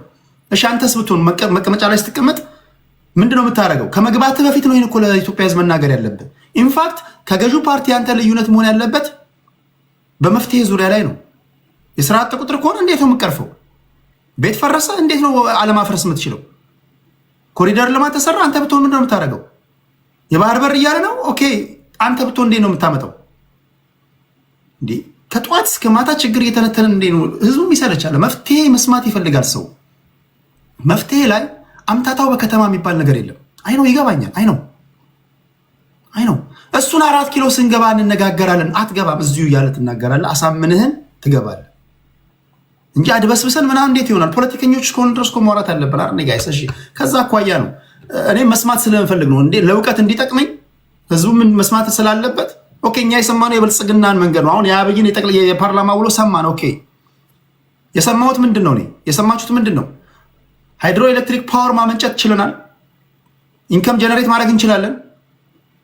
አክሲዮን ግዙ። ይሄ አይሆንም ካላችሁ ኢትዮጵያ አየር መንገድ ከአፍሪካ አንደኛ ነው፣ ከዓለም ተወዳዳሪ ነው። የትርፍ ተጋሪ ሁኑ።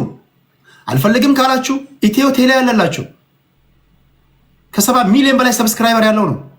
የትርፍ ተጋሪ ሁኑ። ይሄ አይሆንም ካላችሁ እኛ ለመሬት እንስጣችሁ። ይሄ አይሆንም ካላችሁ ይሆናል የምትሉትን ነገሩ። አይሆንም የሚባል ግን መልስ አይደለም። ይሄ ከሆነ አብይ አህመድ ያቀረበው የአብይ አህመድን ጠቅላላ ንግግር ትክክል አይደለም፣ ዶማ ነው፣ ልክ አይደለም ምናምን ካልክ አንተ ምንድነው የምታቀርበው? አላነሳም ብትል የኢትዮጵያ ህዝብ ቁጥር አንተም ስልጣን ላይ ስትወጣ 200 ሚሊዮን ይሆናል። ወረዛ መፍሰሱ አይቀርም። ካሁኑ እንዴት ነው በጋራ ልንሰራ ምንችለው? ለኤርትራውያን የምታቀርብላቸው ኦፈር ምንድን ነው? የኔ ጥያቄ። ቴንኪዩ። በዚያ ወደ ነው እያወራን ያለ ነው። ከልብ አመሰግናለሁ። ከአዲስ ታይምስ ቀጥሎ የሚሄደው ወደ ዘመን አውርተዋል። ቅድም እንዳወራው ነው። እሺ ዘመን፣ ከዛ ወደ የአርበኛው ልጅ ሴፍ ክብሮም እና ወደ ኤሪ፣ ከዛ ወደ አያና 8 ደቂቃ አለ ወንድሜ። እሺ ቴዲ በመጀመሪያ ሌላውን ትተን ማለት ነው በአንተ ኦልሞስት ፌር ኢናፍ መመስገን ይገባሃል።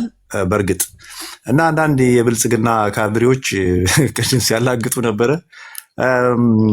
አንደኛው በእውነት ሪስፔክትም የሚያይበት መንገድ፣ ነገሮችን አርቲኩሌት የሚያደርግበት መንገድ በጣም ነው ደስ የሚለኝ። ግን ጀስት አሁን የልህ ነገር እየሆነበት ነው መሰለኝ፣ ከሎጂክ እየወጣ ስሜታዊ እየሆነ ነው። እና ምን ለማለት ነው ኢትዮጵያ ውስጥ ስለ ፓርላማ ኦኬ ይህን ድል በማግኘታችን ሶራይት፣ ግን ምንድን ነው መታወቅ ያለበት ኤርትራ ውስጥ ምን አለ መሰለህ፣ የኤርትራ መንግስት ኢንቴግሪቲ አለው ቢሆንስት። ለምን አንተና እዚህ ጋር አውራ፣ ከዛ በኋላ ደግሞ በዛ ጋር ዞሮ ደግሞ ቂጥህን በሳንጃ አይወጋህም። በቃ አታወራም የለም ነው። አለመኖሩን አውቀህ ምን ማድረግ አለብህ? የአንተ ጉዳይ ነው። የምትቀበለው ከሆነ ደግሞ ትቀበለዋለህ። እኔ እንደተቀበልኩት ትቀበለዋለህ። ጀስት ዳስ። ሌላው ግን ምናልባት ሌላውን ነገር ምናልባት ዲፕ ከሄድን ሌላ ጉዳይ ነው የሚሆነው። ዲሞክራሲ በእርግጠኝነት እዛ ደረጃ ደርሷል፣ አንተ አምነህበት ነው ወይ ምርጫ የምታካሄደው ምናምን የሚባለው ነገር በየጊዜው ኢትዮጵያ ውስጥ የተፈጸመውን ነገር ስለምናውቅ ብዙ የሚያጓጋ ነገር የለውም። ከማይመች ፓርላማ ባይኖር ይመረጣል። የጦጣዎቹ ታሪክ አለ። ያንን ብንናገር ደግሞ ምናልባት ኢሪቴት ሊያደርጋችሁ ይችላል። ይቅርብን።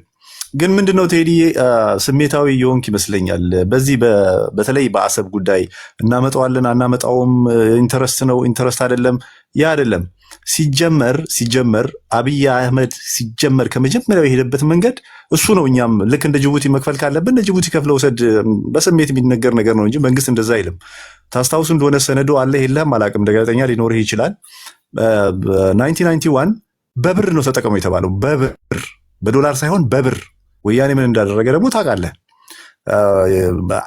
የኤርትራ መንግስት ገንዘቡን ከሚያገኝ ጅቡቲ ብንወስዶ ይሻላል ግመጥ ጠጣበት ብሎ ያቆመው። ከዛ ጊዜ ሁሉ በኋላ ኢሶኬ ችግር አይደለም። አሁን አየር መንገዱ ሰዱ፣ ቴሌ ሰዱ፣ በዕዳ የተዘፈቀች ሀገር ታውቃለህ። የኢትዮጵያ መንግስታት ሲመጡ የህዝቡ የኢትዮጵያ ህዝብ ነው ዕዳው። ነገ ጠዋት አይኤምኤፍ አየር መንገዱን ቢወስዶ ቴሌም ቢወስዶ ምን ልትለን ነው? እኛ ጥቅም ተጋሩ እንዲተጋሩ መሬት ሲጀመር ነገር መሬት ነው። መሬት ታውቃለህ፣ ርስት በርስት ጉዳይ ድርድር አይደረግም። እኛ አሰብ አንድን ሀገር ጎረቤትም ሆነ ከጎረቤት ውጭ ያለውን ስትከባበር ነው መጀመሪያ ነገሮችን ማስተካከል ያለብህ። ስትከባበር ነው። አንተ ለእኔ እውቅና ሳሰጥ ነገ ጠዋት 130 ስለሆንኩኝ 200 ስለሆንኩኝ ፈሳለሁኝ ምትል ከሆነ በጣም አስቸጋሪ ነው የሚሆነው። ዛሬ ያለውን ነገር እያየህ ነው። አብይ አህመድ ከኤርትራ ጋር ጽምዶ አድርጎ ኤንጌጅመንት አድርጎ ያን ነገር ስልጣኑን ወንበሩን ሲያደላድል መልካም ነገር ነው።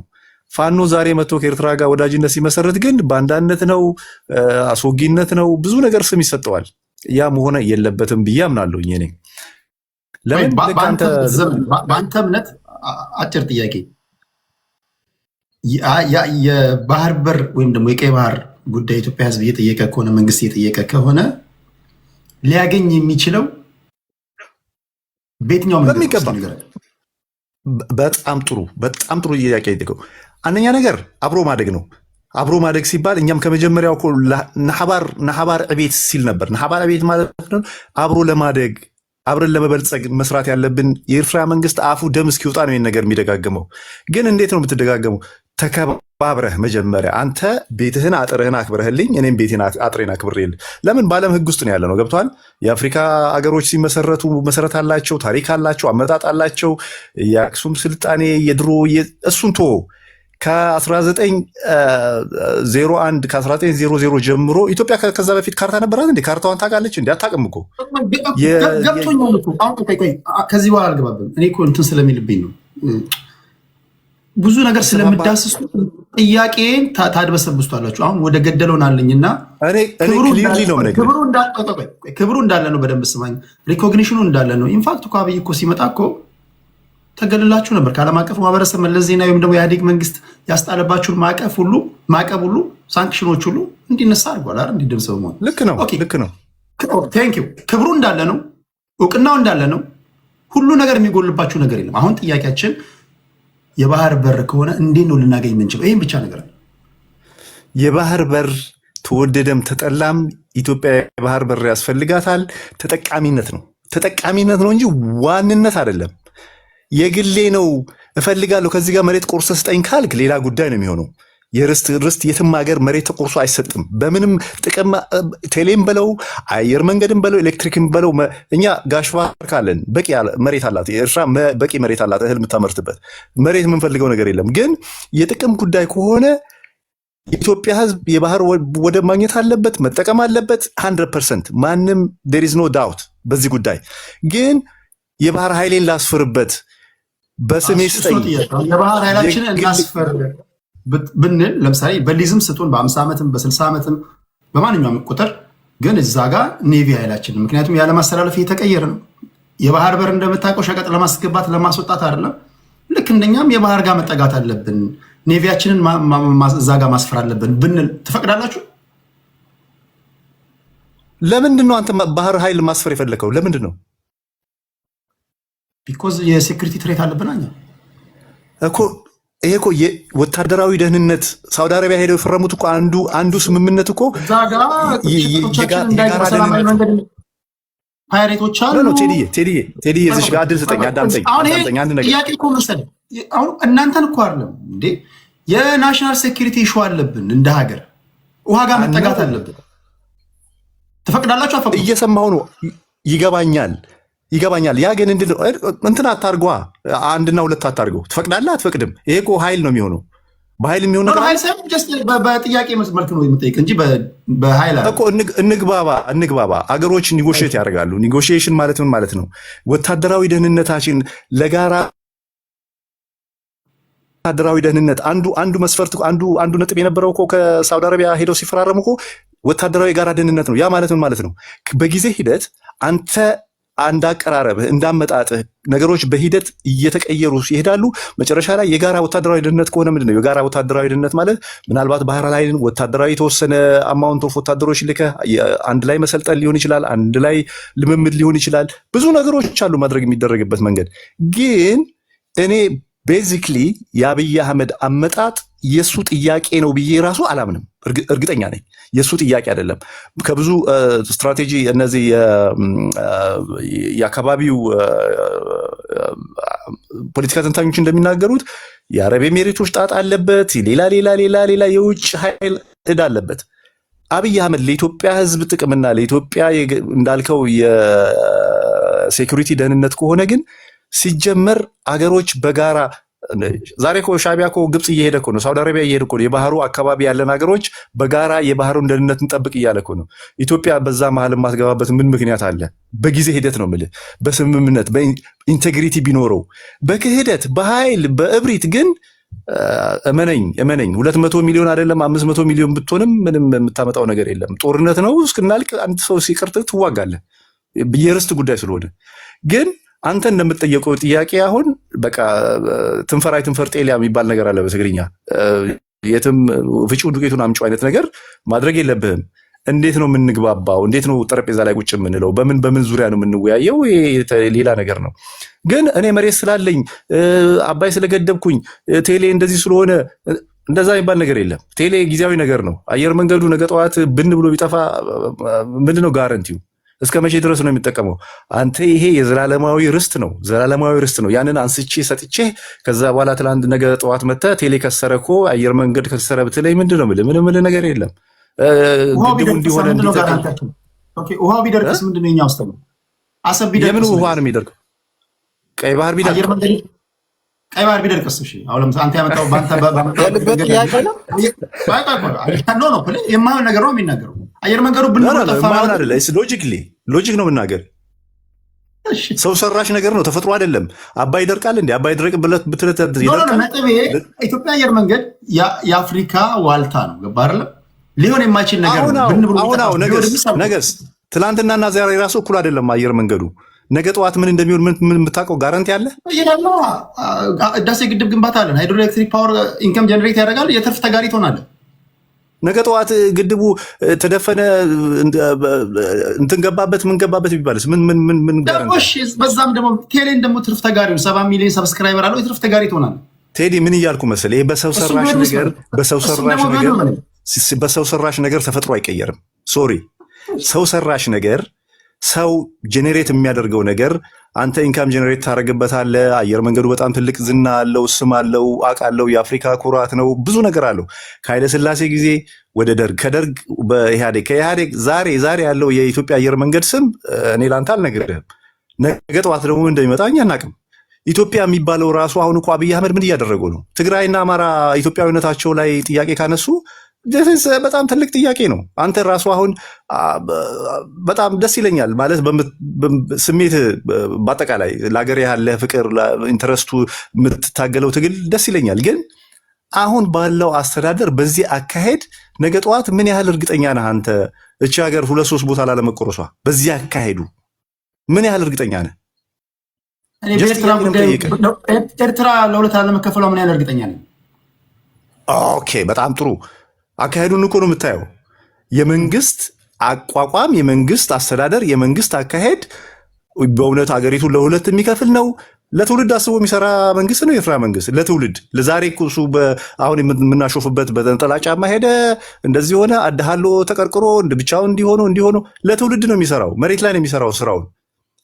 ትውልድ ኤርትራ ውስጥ የሚሰራው ስራ ትውልድ ላይ ነው እየተሰራ ያለው። ግንባታ ላይ ገነባ ይችላል፣ ፎቅ ላታይ ትችላለህ። ትውልዱ ላይ ግን እየሰራ ነው። ኦኬ ትውልዱ ላይ እየሰራ ነው። ጄኔሬሽን ላይ ነው እየሰራ ያለው። መንግስት ደግሞ አገሩንና ህዝቡን የሚወድ መንግስት፣ ነገን የሚያስብ መንግስት፣ በአጠቃላይ መንግስት ነገን ነው የሚያየው። ገብቶሃል? ነገን ነው የሚያየው። ነገን የማታይ ዛሬ ብቻ በቃ ሱፌን፣ ጨርቄን፣ ፎቄን፣ ኮሪደሩ በዚህ ጋር መብራቱ በዚህ ጋር ተብለጨለጨ ፓርላማ መተህ ለማናፋት እንደሆነ ናቲንግ እንደዛ አገር በእንደዛ አይሄድም። እና ቴዲዬ ከብዙ ይቅርታ ጋር ጀስት ሎጂክ ለመሆን እየሞከርኩኝ ነው። ግን የኢትዮጵያ ህዝብ የባህር በር ያስፈልገዋል 100%። ምንም there is no doubt። ለዛ ምንም አይነት ነገ ጠዋት መንግስት ሲቀየር ምን እንደሚቀየር ደግሞ ታያለህ። እርግጠኛ ነኝ አንድ ኢንቴግሪቲ ያለው ነገ ጠዋትን የሚያስብ አርቆ አስተዋይ መንግስት ሲመጣ ኮምፕሊትሊ ትላንት የነበረው ነገር ነገ እንደማይመጣ ምንም መሆን አንችልም። አብይ አህመድ ሲመጣ እኮ ብዙ ተስፋዎች ነበሩን፣ ብዙ ነገሮች ተቀይረው ነበረ። ግን የምታየው ነገር ነው እንግዲህ እና በዚህ እኛን ጥያቄ ውስጥ አታስገባን ፕሊዝ። ማስተካከል ካለባቸው የምትናገረው እየሰሙ እዚህ ጋር በጎን ደግሞ አሁን የኔ መንግስት ለትውልድ ነው እየሰራ ያለው ስትል እናንተ ደግሞ ሊጠፋ ይችላል ብን ብሎ ስትል ለትውልድ የሚሰራውን ነገር እዚህ ጋር እያሳያቸው ሰው እየሳቀ ስለሆነ ነው። አንተ ልክ ስታወራ እዚህ ጋር ደግሞ ምን እያሳያቸው ነበር? ህፃናት ሲጫወቱ ሳይንስ ሙዚየም ምናምኖችን፣ መንገዶችን፣ ውብ ህንፃዎችን ህዝቡ እያየ ነው በጎን ነው። ልክ አንተ ስትናገር ማለት ነው። እሱ ነው ያሳቀኝ። እሺ ለማንኛውም አንተ እንደ አንድ ኤርትራ ትክክል ጥሩ ነገር እኮ ነው የሚሰራው ስራ፣ ለነገ የሚሆን ስራ የሚሰራው ስራ ጥሩ ነው። ግን ሜንታሊቲ ላይ ነው የሚሰራው እንጂ የሚታዩ ነገሮች ነገ ጠዋት ይጠፋሉ። ሰዎቹ በህግ አሁን በቀደም አንድ የሆነ የሚያስቅ ነገር ነበረ። ኦኬ መንገዶችን ምን አጸዳህ፣ ግን ፖሊስና ደንብ አስጠባቂ መድበህ እስከ መቼ ድረስ የምትዘልቀው? ህዝቡ የራሱ መሆኑ ማወቅ አለበት። ስለዚህ ኢሳያስ አፈወርቂ የአንተ ፕሬዚዳንት ትውልድ ላይ ነው የሚሰራው፣ አብይ አህመድ ትውልድ እየገደለ ነው የምትለው? ኤግዛክትሊ ዳትስ ዘ ወርድ ዲስክራይብ የሚያደርገው እሱ ነው። ቴንክ ዩ። በቃ አንተ እንደ አንድ ኤርትራዊ አገርን ለመከላከል እስከ ጥግ የሚሄድ መብት የተጠበቀ ነው። ስለ ጨዋነት ከልብ እናመሰግናለን። ፍርዱ የእናንተ ነው። አንተንም በጣም ነው አመሰግን፣ በእውነት በጣም ቴንክ ዩ። ከአንተ ሰዎች የሚማሩት ብዙ ነገር ይኖራል። ያንተንም ደግሞ አከብራለሁ። በጣም ነው የምደነቀው። እግዚአብሔር ምስክሬ ነው።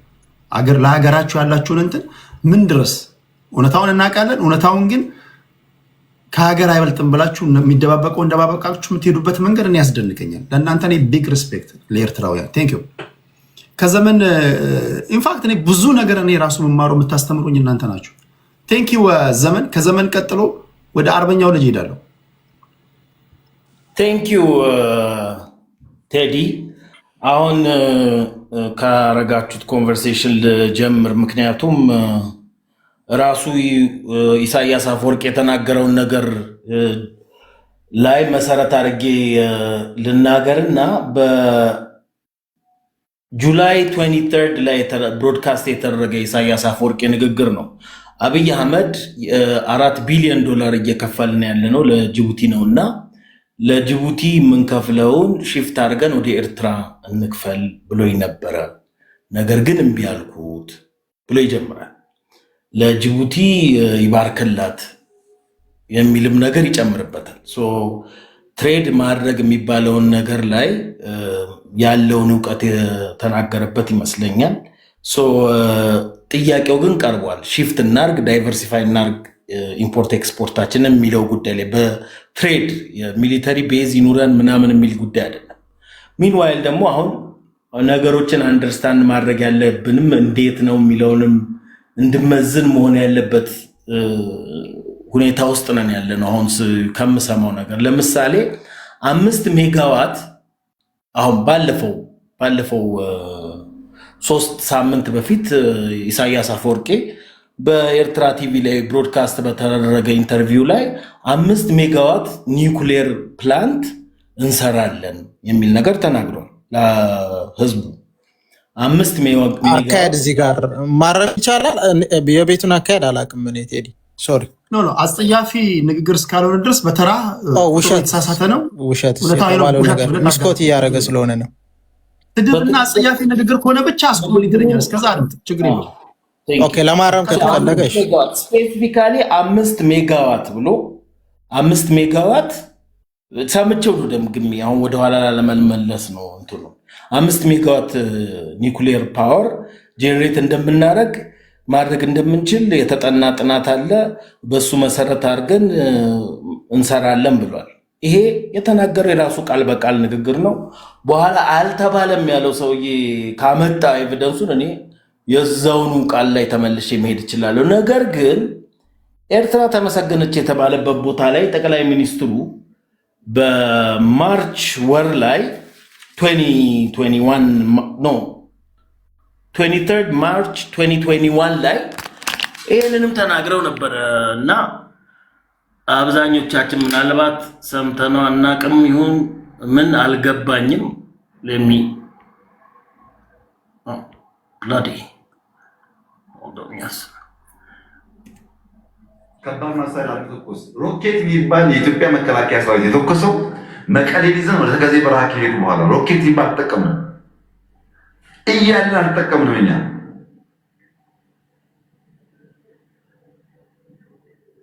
ኢንፍራስትራክቸር እንደ እንትን ነው የተሸነሸነው።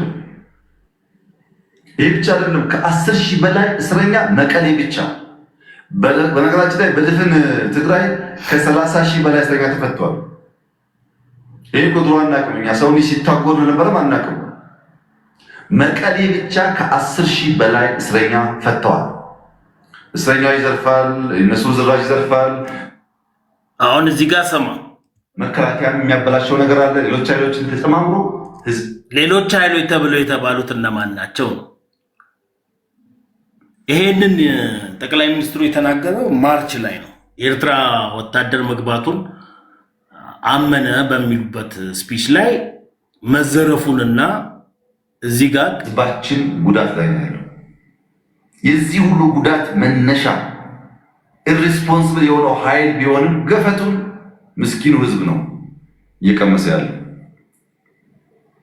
ይህ ህዝብ 1.8 ሚሊዮን ህዝብ በሴፍቲኔት እየኖረ ተጨማሪ ኦልሬዲ መዝረፋቸውን ኢንቮልቭ ማድረጋቸውን ብቻ አለም። እዚህ ይሄኛውን ስፒች ላይ ሄዳችሁ በምሰሙበት ጊዜ የመከላከያ አባላት የሴቶች ላይ ጥቃት የፈጸሙ የመከላከያ አባላት እንዳሉና ተጠርጥረው ተይዘው ፍርዳቸው በጦር ፍርድ ቤት እንደሚታይ ተናግሯል። እዚሁ ንግግር ላይ አንዳንድ ጊዜ ሾርት ሚሞሪ የሚባለው ይሄኛው ይመስለኛል። ሚንዋይል ግን አንድ ነገር ማስታወስም ያለብን ነገር ያለ ይመስለኛል።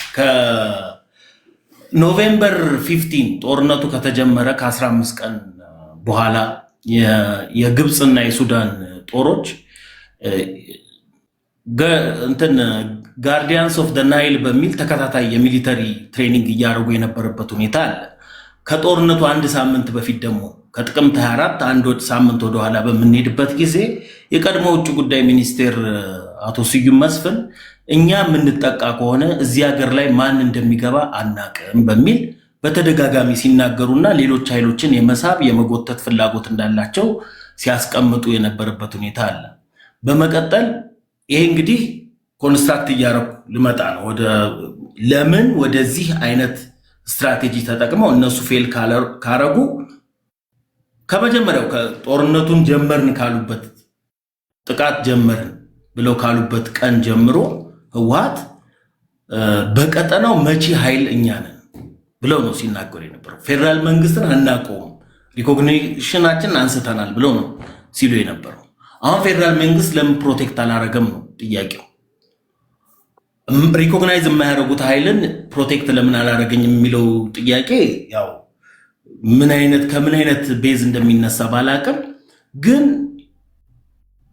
የነበረው ሂደትን በደንብ አስተውለን ምንሄድ ከሆነ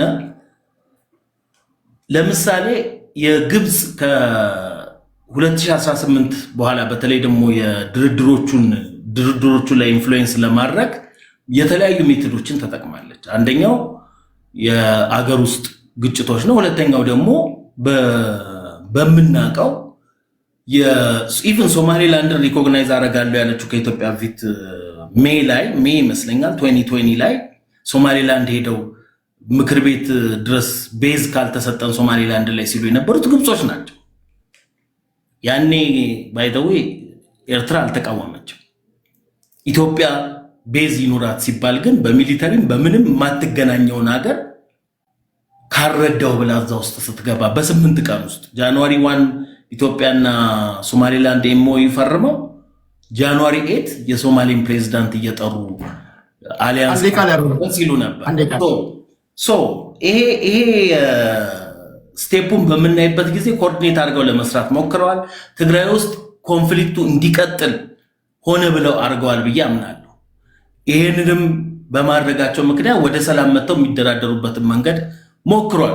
ብያምናለሁ። ኖቬምበር ላይም የሰጠውን ኢንተርቪው ደግሞ የምክር ቤት ንግግሩ ማየት ይችላል። ግን በናሬሽን ጋር በተያያዘ ቅድም ያነሳችሁት ላይ ተስፋዬ ገብረአብ የሚባለውን ግለሰብ የተነሳው ነበር። ለምሳሌ ተስፋዬ ገብረአብ በትግርኛ 2 መጽሐፍ ሲጽፍ ሁለቱም መጽሐፎች የሚያተኩረው ባንዳ ሆኖ ሶማሌ ውስጥ ቁጭ ብሎ ይታገል ነበር ብሎ ስለሚለው አንድ ክልስ ኤርትራዊ ሰውዬ ነው እና ስለ ኤርትራ ብሔረሰቦች ስላላቸው ግንኙነት አንድ መጽሐፍ ጽፎ ያውቃል። ስለ ኤርትራዊነቱን የሚያጎሉ ነገሮች ነው ሲጽፍ የምናየው። እንግዲህ ራሱ ኤርትራ ቲቪ ላይ የሰጠውን ኢንተርቪው ነው እንግዲህ ቤዝ አድርጌ የማወራው። ሚንዋይል ግን ስለ ኢትዮጵያ የምናምን አሌልቱ የምናምን እንትን እያለ ሲጽፍ የነበረው የሚከፋፍል የሚነጣጥልና ናሬሽኑ ኢንዴፕዝ ኖሮ መለየትን ቤዝ በሚያደርግ መልኩ እንድንቀጥል ነው። እንደዚህ አይነት ግለሰቦችን አስርጎ ያስገባል ፓርቲ።